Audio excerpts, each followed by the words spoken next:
We're trying to make her taller. Not too tall.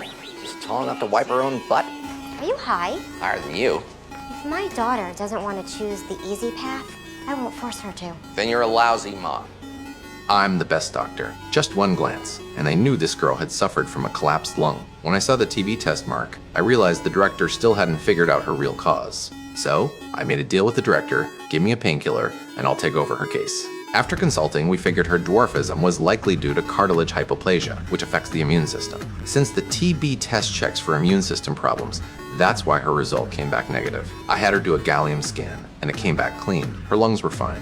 But there was something strange. The scan showed her liver was way darker than the other organs. I suspected her liver might be failing, so I quickly ordered an ultrasound. That's when the director cut me off, telling me to stop using the painkillers or she'd kick me out of the case. But I wasn't backing down. So she immediately set up a lung MRI, convinced the girl had lung cancer. Well, I was sure she'd eventually come back to me to treat the girl. Sure enough, the MRI came back clear. Even worse, the girl started coughing up large amounts of blood. After testing, it was confirmed the girl had liver failure. Still, the director refused to let me take over. She was convinced they could fix the girl, even though they couldn't figure out what was wrong with her. Then Dr. Foreman came to me quietly. He figured I knew what was going on, so I told him about the abnormal gallium scan. It showed a systemic problem, and I guessed her next organ to fail might be the pancreas. But after testing, the pancreas came back normal. The director thought I was just making wild guesses. She thought it might be cirrhosis, so they decided to do a liver biopsy. But during the biopsy, the girl suddenly passed out, and when they checked her breath, it smelled like fruit, which is a classic sign of diabetic ketoacidosis. It meant her pancreas was the issue after all. Even so, after discussing it, they still couldn't pinpoint her condition.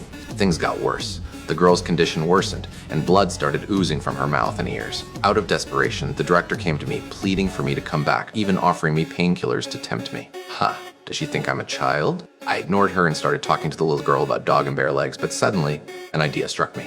I immediately ordered an X-ray of her legs. There was nothing unusual in the X-ray, which, ironically, was the problem. Because this girl was a dwarf, how could her leg bones be the same as a normal person's? If she wasn't a dwarf, then her pituitary gland must have a problem. Sure enough, we found a granuloma pressing on her pituitary gland, causing insufficient growth hormone production. So, she wasn't a dwarf after all. With surgery and growth hormone treatment, she could be restored to normal. But she refused all treatment, insisting on staying a dwarf. I saw through her thoughts, and even though I called her a monster, she remained unmoved. Her mother scolded me for forcing her to do something she didn't want, but I knew it was all the mother's influence on the girl. She just couldn't admit she's the monster others see her as.